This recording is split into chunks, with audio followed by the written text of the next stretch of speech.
Hey guys, welcome back to World of Tanks. My name is Bruce and today it is time for an advanced autoloader tutorial. Stay tuned and learn 10 golden tips that will make you better at playing autoloader tanks. Let's go.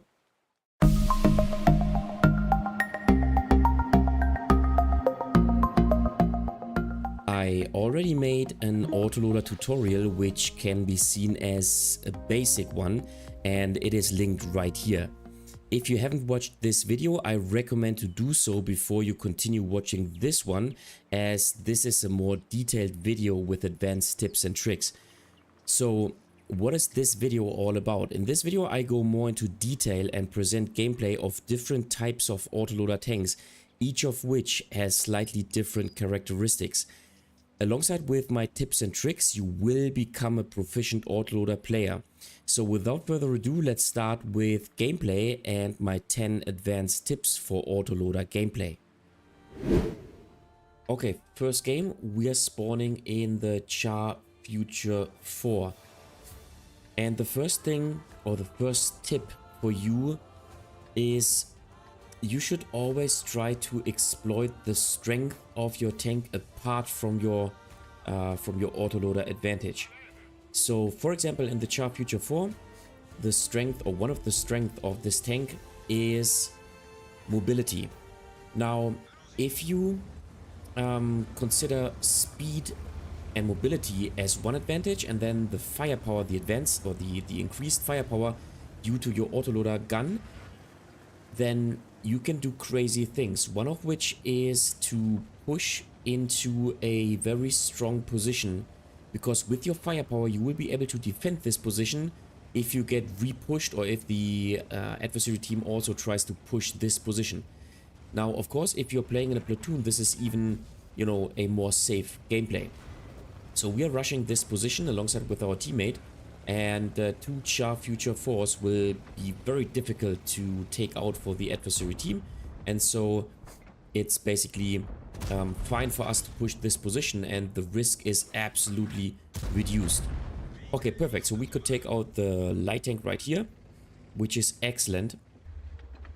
And with every autoloader, you should try to understand the characteristics of the autoloader gun. So for example, the Char Future 4 has 4 shots in its clip, each of which deals 390 damage. The clip reload is about 40 seconds, so very long. And the intra clip reload, and this is important to notice, is 4 seconds, so very, very long. So tip number 2 is you have to be aware of the intra clip reload, and you cannot play every single autoloader the same way.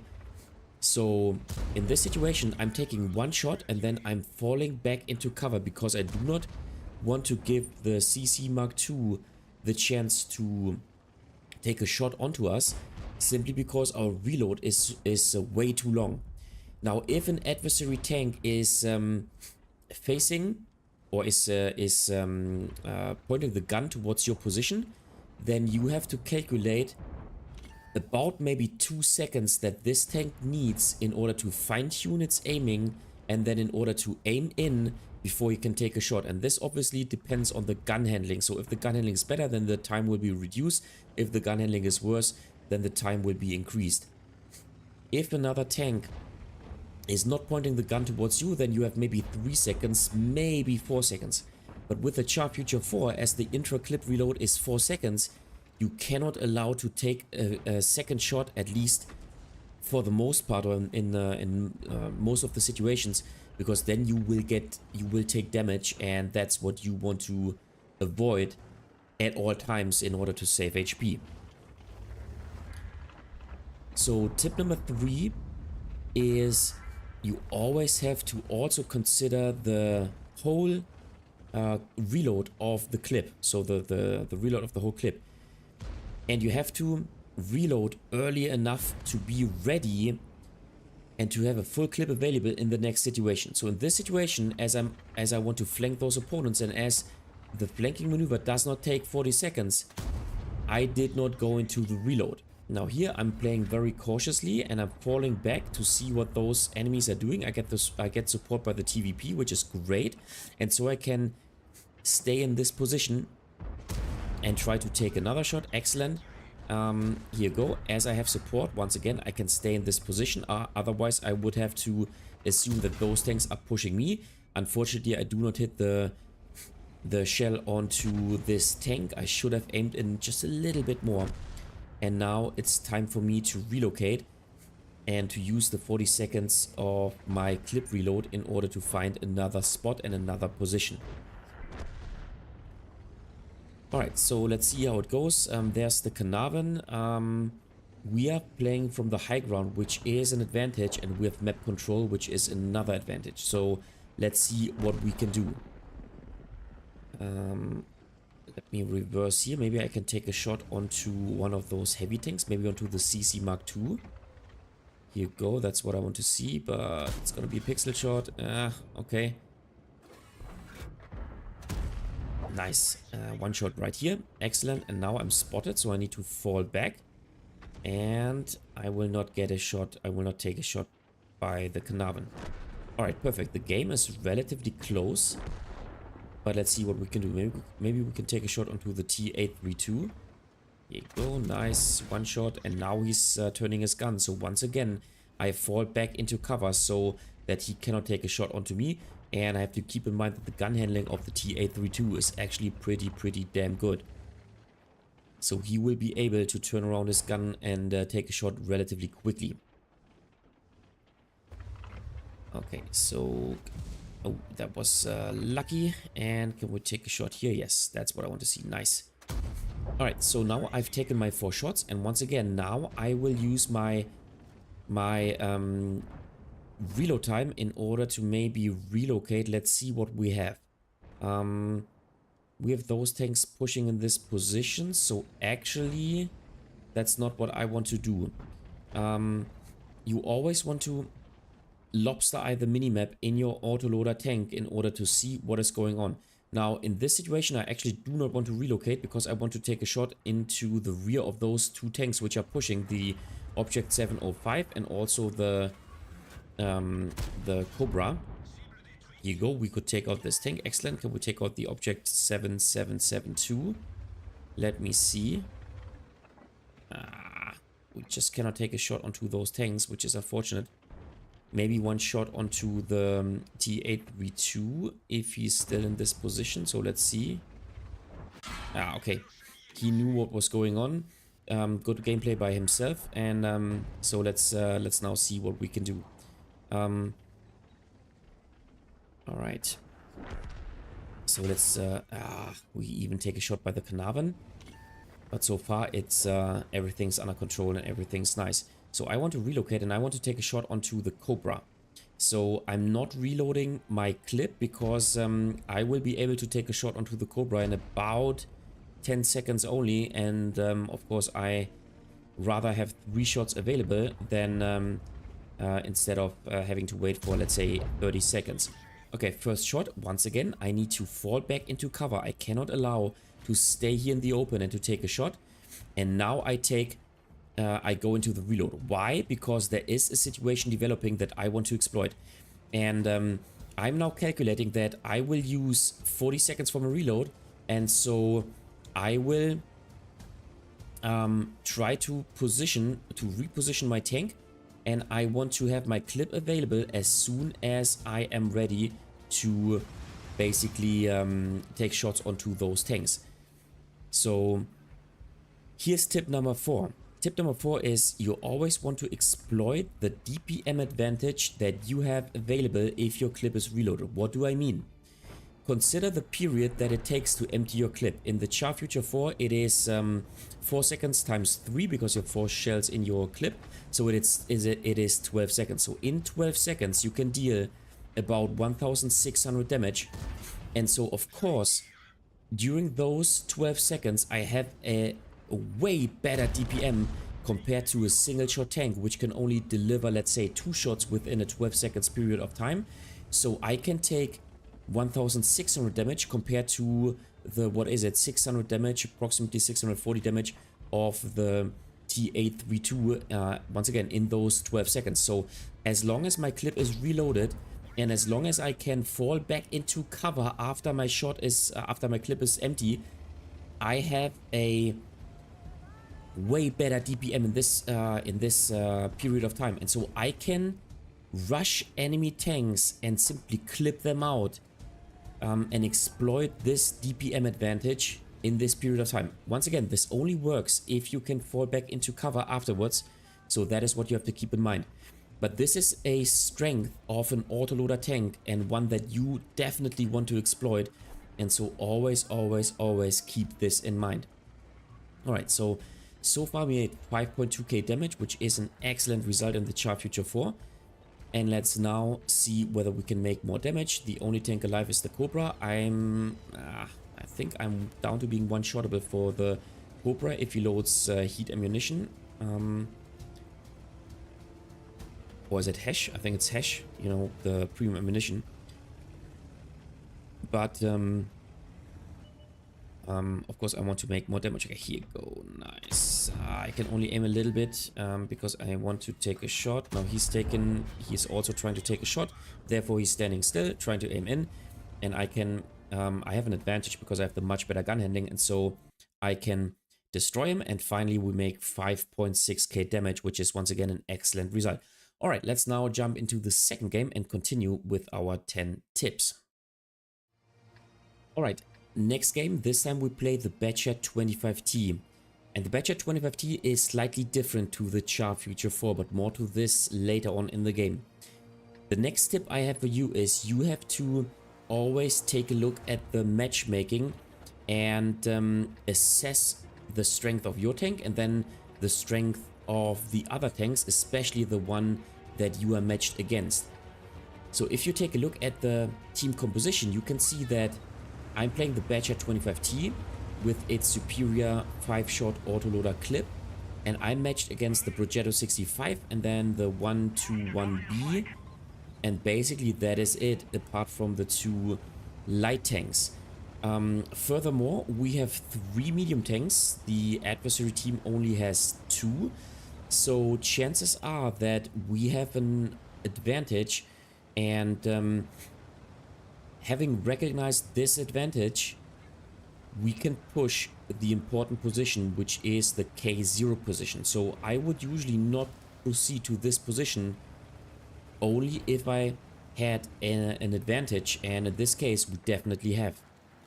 So always consider the matchmaking and then try to exploit an advantage that you can see. So let's take a second shot. Nice. And let's try to take him out. This would be fantastic. Here you go. Track shot. And you know what? Nice. Our team can take him out. So 1.5k damage at the beginning of the game, which is excellent.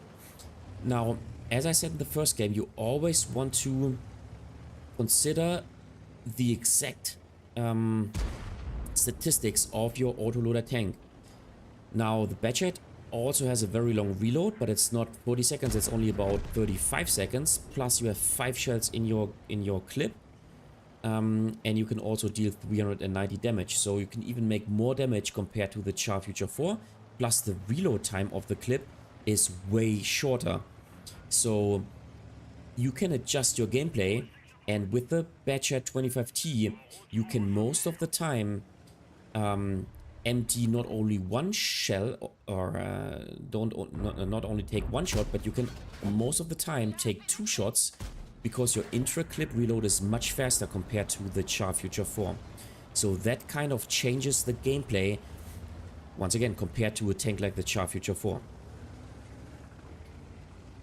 Alright, so if you have your clip available and if you are rushing adversary tanks, and if you're trying to deal damage like I'm doing right now against the BRUCEooo 65, I'm not reloading my clip, by the way, because I do not have the time available, because I need to rush to this position, because the EBR and the Manticore and also the Leopard PT, not the Leopard PTA, but the Leopard 1 are also rushing into this position, and I need to arrive first in order to make damage. But take a look at what I'm doing right now. I am taking a shot onto the RT and then again onto the BRUCEooo 65, and I'm doing that on, you know, on purpose. And I was thinking of whether I should take out a tank, which is in general always beneficial. But in this situation, we had an advantage because we were 3 tanks compared to only 1 tank. I mean, alongside with, of course, 1 artillery, which is not a real tank. And so in this situation, I decided to make more damage, and I shot onto the tanks which had more HP available. So that's what you always want to consider if you are finding yourself in such a situation. And then basically the last tip is you should reload your clip, but then you should not forget to basically use your tank. And I call this passive gameplay. You can conduct gameplay. You can spot adversary tanks and so on and so forth. You can relocate and set yourself up for a better situation, even if you're reloading your clip. I see lots of players falling back in order to reload their clip, but that's not what you have to do. You can play perfectly actively if you're reloading your clip. And in fact, if you're playing a tank like the Badger 25T or a tank like the Char Future 4, the good thing is that you have a very long time available to think of what your next step can be in the game.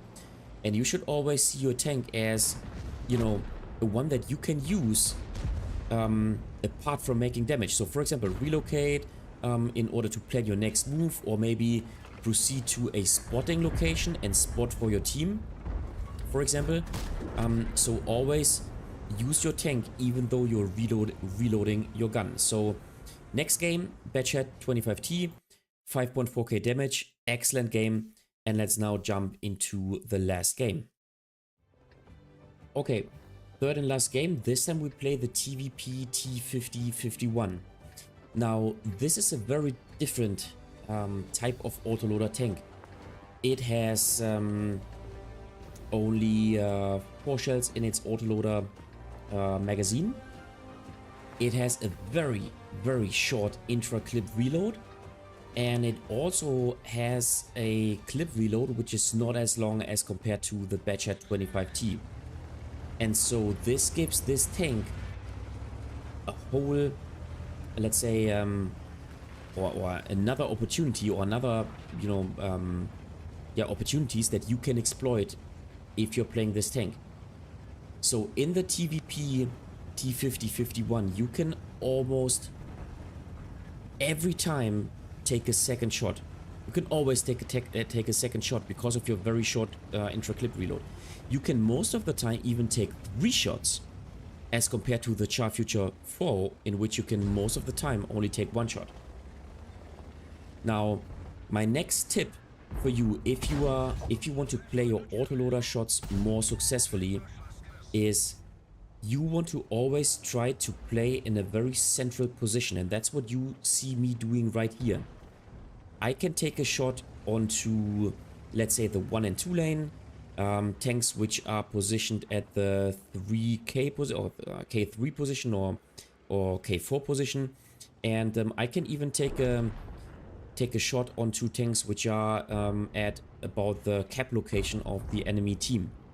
And that's exactly what you want to do with your autoloader gun, because most of the time your autoloader tank does not have the armor which is required in order to brawl frontally against your opponents. So you need to flank enemies, and you need to take shots you know, into the side of the tank, and that's what you can perfectly do if you're positioned in a very central position of the map, so that you can fire in every direction.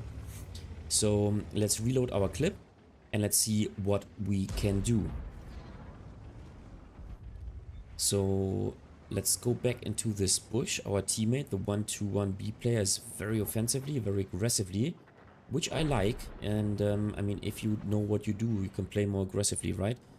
So let's see whether we can take a shot onto this tank. And you know what? Yeah, he's falling back. So let's see. Here go. Okay, let's take a shot into the rear. Okay, another shell which did not penetrate. In this game, I really have bad ING. The third shell also did not penetrate, which is very unfortunate, but that's sometimes how it is. So super unlucky in this game. But you know what? You cannot change ING. You can simply try to make the best out of it. So let's see what we can do. And notice how quickly the magazine of the TVP is reloaded. So of course this gives you less time to think about your next move.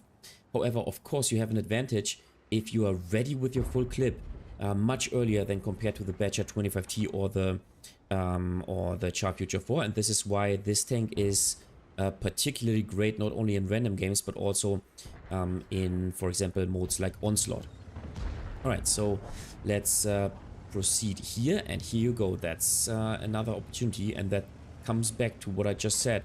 If you position yourself in a very central position, then you have an advantage. Take a look at where this shell went. Super unfortunate. I think this was a hit, so another about, what is it, 360 alpha damage? Or 360 damage.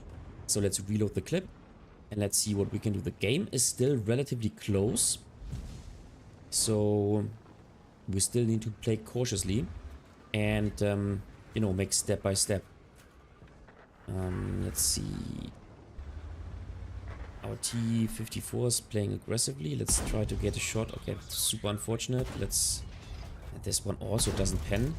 So I can take him out, but once again, super unfortunate. And I have to say, in this game, it looks like I really have bad ING anyway.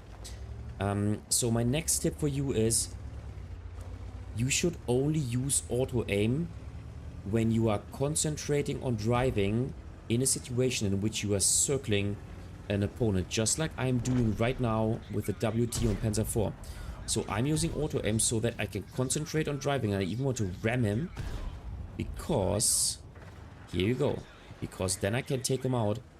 He had a couple of HP remaining, and so I needed to ram him, and so I wanted to concentrate on driving.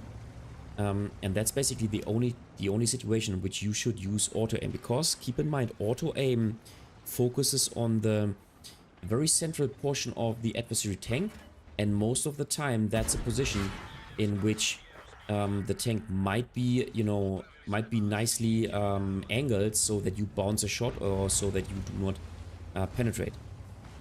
Alright, so far excellent game, about 5k combined.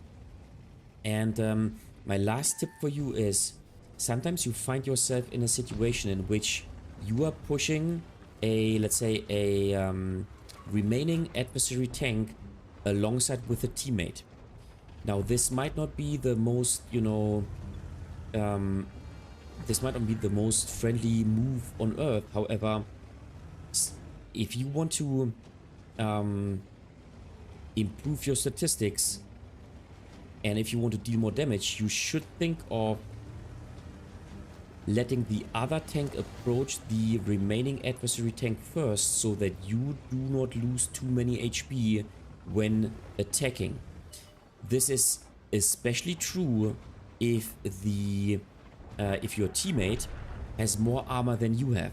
So, for example, if you would push with your autoloader tank having no armor an enemy tank, and if your teammate would play in the, let's say, the M47 Iron Ani, then of course you need to wait until the enemy, the remaining enemy tank has taken a shot onto this tank, because the chance of bouncing against an M47 Iron Ani is much higher compared to your paperly thin armored autoloader tank. And then once the enemy tank has taken a shot, you can exploit the reload of this tank and then once again circle him and empty your clip. So that's also what I'm trying to do here. Nonetheless, I take a shot, but you know what? It is completely fine, because in the end we made 2.5k damage. We had a blind shot right here. So 2.5k damage, 2.4k assisting damage. Once again, an excellent result. Here you can see all my 10 advanced autoloader tips once again. And in the end, to summarize, I think if you apply the 10 tips of my previous autoloader tutorial, and if you apply those 10 tips, you will be set up for success to play autoloader tanks. And autoloaders have a very unique playstyle. They have a firepower advantage that you can exploit, but you need to know what you are doing. And so this is why I made those 2 tutorials for you, so that you can exploit the strength of an autoloader tank and simply enjoy the fun that it is to play those autoloaders. Alright guys, that was it for today with another autoloader tutorial. What do you think about autoloader gameplay in World of Tanks? Do you think they are too strong? Do you think they are fun to play? Are you able to exploit the enhanced firepower, or do you struggle playing this tank class? Just leave a comment in the comment section down below. And as always, if you liked the video, give it a thumbs up. This really helps out with the YouTube algorithm. If you find this video extremely helpful, then feel free to support me via Super Thanks. This way you can make a one-time donation. You just have to click this button underneath the video. If you adore this channel and you want to consistently support me, then consider subscribing to my channel or become a member, once again with the click of a button underneath the video. Thanks a lot, and I'll see you next time in another World of Tanks video.